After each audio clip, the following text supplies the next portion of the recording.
네, 안녕하세요. 본격 공부작업 팟캐스트 서울대는 어떻게 공부하는가 한지우입니다. 우리는 지금 모기 기니치로의 아침의 재발견 보고 있습니다. 오늘 저자는 아침 시간을 활용하는 방법으로 간단한 조언을 합니다. 작은 습관을 연습해 보라는 것, 그리고 명상이에요.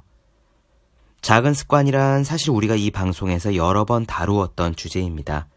한 번에 커다란 실천을 하려면 힘드니 그러지 말고 아주 작은 것부터 하라는 이야기죠.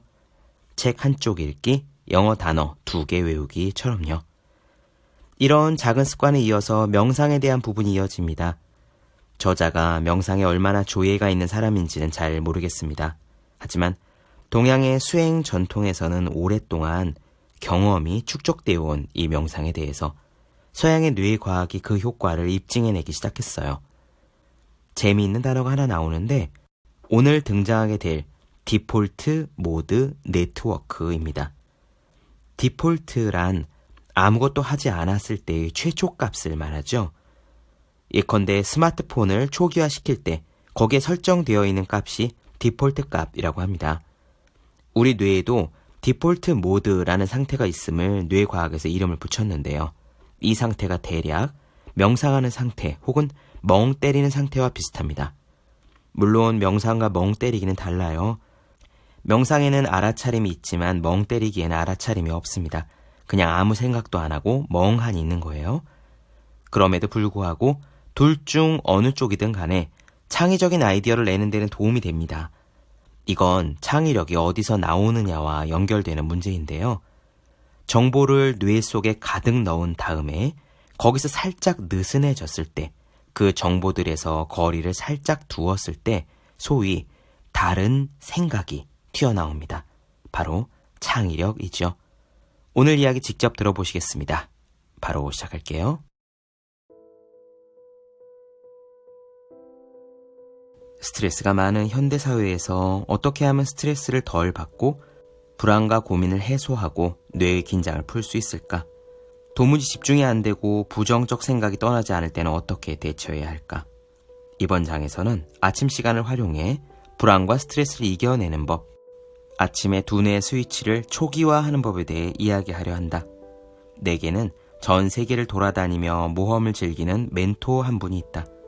일전에 그분에게 팔굽혀펴기, 복근 단련, 스쿼트를 각각 하루에 200개씩 하라는 어마어마한 운동 과제를 받았다. 처음에는 무척이나 힘들었다. 안 하던 운동을 하루에 200개나 해야 됐으니 말이다.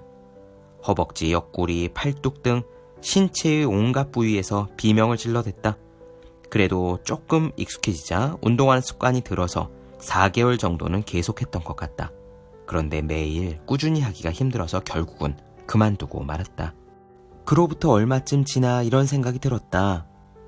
200회라는 숫자에 얽매일 필요가 있을까? 매일 10번이라도 하자. 엄격한 규칙으로 나를 올가매지 말고 가능한 만큼이라도 해보자. 이렇게 마음을 바꾼 이후로는 근력 운동을 꾸준히 할 수 있게 되었다. 아침을 활용하는 방법도 기본적으로는 이와 같다. 우선 자신이 할 수 있는 범위 안의 일, 다시 말해 소소한 일부터 시작하자. 중요한 것은 꾸준한 실천이다. 영어 원서를 읽기로 마음먹었다면 하루에 한쪽씩 읽는 것만으로도 충분하다. 매일 한쪽 읽기가 어렵다면 몇 줄 읽기로 목표를 낮추자. 그것도 아니면 영어 단어를 몇 개씩만 외워도 좋다. 핵심은 매일매일 그 목표를 달성할 수 있느냐다. 최선을 다하는 자세라는 주제로 내가 최선 다하기 모드에 대해 이야기할 때마다 빠지지 않고 나오는 사람들의 불평이 있다. 최선을 다하는 게 얼마나 중요한 건지는 알아요. 하지만 타고난 천성이 게을러서 나는 그게 잘 안 돼요. 그런 이야기들을 많이 듣는다. 하지만 그건 다 틀린 이야기다. 우리의 뇌도 근육처럼 써야 발전하고 의식적으로 단련해야 강화가 된다. 최선 다하기 모드에 능숙하지 않은 것은 타고난 성격이나 천성과는 무관하다. 반복적인 훈련을 통해 신경회로를 단련했느냐 하지 않았느냐의 차이뿐이다. 늘 귀찮고 의욕이 없다고 느낀다면 아직 습관이 들지 않아서일 뿐, 의식적인 훈련을 통한다면 절대 이길 수 없을 것 같던 귀차니즘도 이겨낼 수 있다. 이것은 뇌과학적으로 그렇다. 우리 뇌의 전두엽을 단련하면 의욕이나 집중력을 상황에 맞게 전환할 수가 있다. 그러려면 의식적으로 행동하려는 노력이 필요하다. 의식적으로 행동하고 생각할 때 두뇌 전두엽의 신경회로를 강화할 수 있기 때문이다. 이런 강화에 있어서 최대의 적은 행동으로 옮기기를 미루면서 뭉그적거리는 자세다. 다른 여러 신경회로와 마찬가지로 이 부위의 신경회로 역시 아무것도 하지 않으면 저절로 강화되진 않는다. 계속 반복하고 반복하면서 신경회로를 자극해줘야 한다. 평소에 늘 최선을 다하는 자세를 명심하면서 의식적으로 최선을 다하면 우리 뇌의 그 부분이 단련된다. 또 우리 뇌에는 디폴트 모드 네트워크라고 불리는 신경회로가 있다. 특정한 목적이 없는 행동을 할 때, 간단히 말해 멍하니 있을 때면 이 신경회로가 작동해 머릿속을 정리한다. 혹시 이런 경험은 해본 적이 없는가? 책상 앞에 앉아 머리를 쥐어짜도 좀처럼 신선한 아이디어가 떠오르지 않던 어느 날 머리를 좀 식힐 겸 밖으로 나가서 잠시 어슬렁거렸더니 갑자기 좋은 아이디어가 떠오른 경험 말이다. 이처럼 한 차례 머리를 비웠을 때 갑자기 떠오르는 빛나는 아이디어는 디폴트 모드 네트워크 효과와 관련이 있다. 아무것도 없는 텅 빈 곳에서 갑자기 아이디어가 생겨날 리는 없다. 이제껏 머릿속에 쌓아놓은 다양한 경험과 정보가 서로 적절히 결합해서 아이디어가 번뜩이는 순간을 만들어낸 것이다. 즉, 디폴트 모드 네트워크가 가동되면 여기저기에 흩어져 있던 정보가 재정리돼서 두뇌가 새로운 아이디어를 창출해낸다고 말할 수 있겠다. 디폴트 모드 네트워크 단련을 위해서는 명상을 하면 좋다. 전에 나는 유명한 한 선생을 만나 대담을 나눌 기회가 있었다.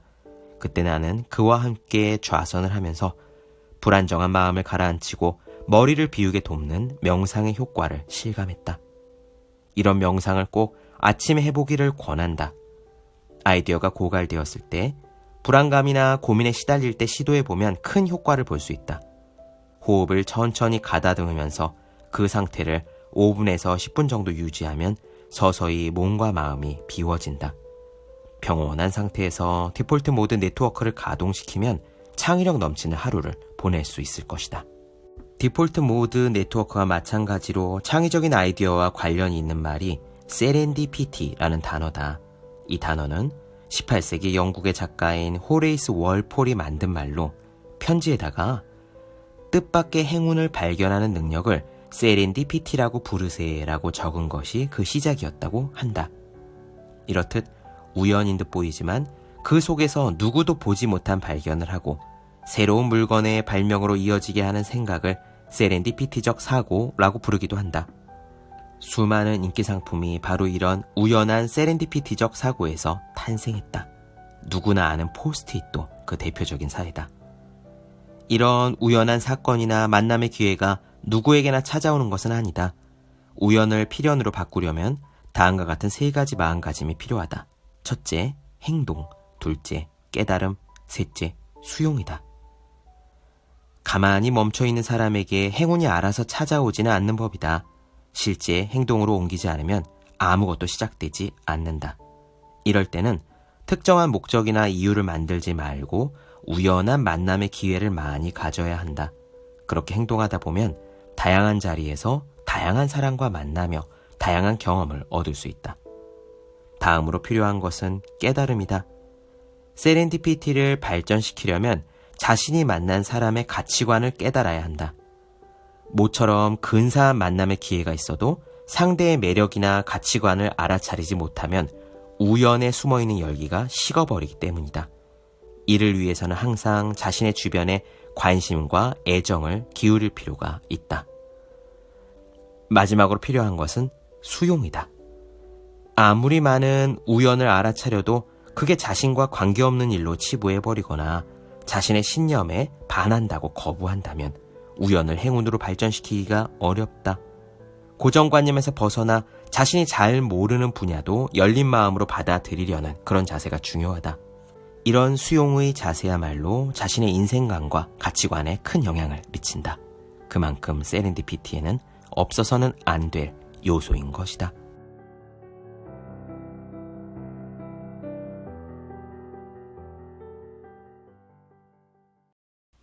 본격 공부작업 팟캐스트 서울대는 어떻게 공부하는가 모기 게니치로 아침에 제 발견 나눠드렸습니다. 더 많은 이야기가 궁금하신 분들은 제 유튜브 채널 제우의 서재, 네이버 블로그 허생의 즐거운 편지, 카카오 브런치 한재의 브런치, 인스타그램에서 해시태그 제우의 서재 검색해 주시면 좋겠습니다. 또 해야 하는 일과 하고 싶은 일 사이에서 고민하며 쓴 제 첫 번째 에세이 노력이라 쓰고 버티기라 읽는 공부하시는 모든 분들을 위해 어떻게 공부하는 게 효과적인지 설명한 혼자 하는 공부의 정서, 그리고 책상에 올려두기만 해도 공부하고 싶어지는 365 혼공 캘린더 아직 읽지 않으셨다면 꼭 한번 읽어보셨으면 좋겠습니다. 그럼 오늘 여기까지 할게요. 전 다음 시간에 뵙겠습니다. 여러분 모두 열심히 공부하십시오. 저도 열심히 하겠습니다.